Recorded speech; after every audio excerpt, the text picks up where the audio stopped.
Mr. Hood himself. The curious thing about Robin Hood is that there don't seem to be any ghost stories about him. And I find this odd for somebody of such important historical significance. And I think it means one of two things. Either he never really lived, or he never really died. But luckily for me, there is this story that appeared in the Daily Express in January 1963. And very luckily for me, concerns a teddy boy from Nottingham who went down south to visit two friends in the London area. And one day then, these three teddy boys decided they would go to Windsor Park, Windsor Forest, for a day of mischief and mayhem. A day spent drinking and vandalising trees, tearing the branches from the trees if they could reach them, or setting fire to the trees if they couldn't reach the branches. Much damage was done. At some point during the day, the teddy boy from Nottingham came upon something half buried in the path. And he dug it up and dusted it off. Found to his surprise, it was a cow's horn. Unused, it still had the end on it. Because the teddy boy was from Nottingham and because Richard Green was doing such sterling stuff on the TV in those days, the teddy boy shouted, "I'm from Nottingham, I'm Robin Hood, to me my merry men," and he blew the horn. But, anyway, he blew the horn, the wind stopped, the birds dropped, goes the other way around. And the lads felt what you might call an expectant hush in the air. And after the moment, they heard the first of three sounds that would stay with some of them for the rest of their lives. The first sound they heard was the sound of dogs barking, hounds howling. Just like that. And maybe one of the lads from that area, maybe, or maybe it was just some primal instinct, whatever, his instruction to his mates was, "Run!" And they ran. Oh, they ran like the very hounds of hell were at their heels, and maybe they were.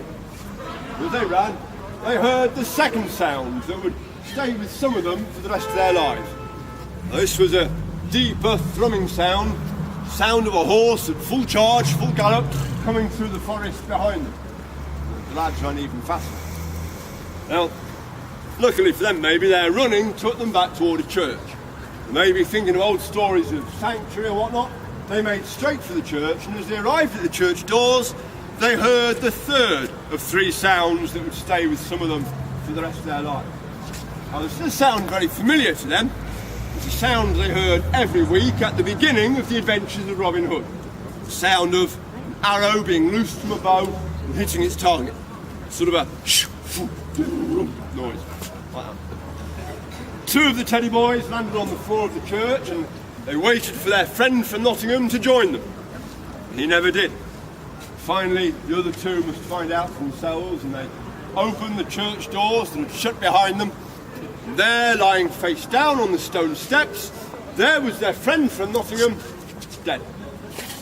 Well, the other two then ran off to the nearest police station and reported that some lunatic had chased them through the forest, had set his hounds on them, had shot their mate in the back with an arrow, and all for the sake of an old horn. The police came along, and true enough, there's the body. And there are no paw prints, no hoof prints in the mud, there is no arrow sticking in the lad's back, and there's no horn lying on the ground. The body was taken away and another autopsy done. The coroner said, no, this is plainly death by misadventure. The lads had been drinking and had probably had some drunken bet who could be the first to touch the church. Teddy boy from Nottingham was unfit, couldn't take the exertions, had a heart attack and died. Case closed, said the coroner. Now, the curious thing was that on the teddy boy's back there was a bruise, and the shape of that bruise, you'd have to call it a flattened diamond.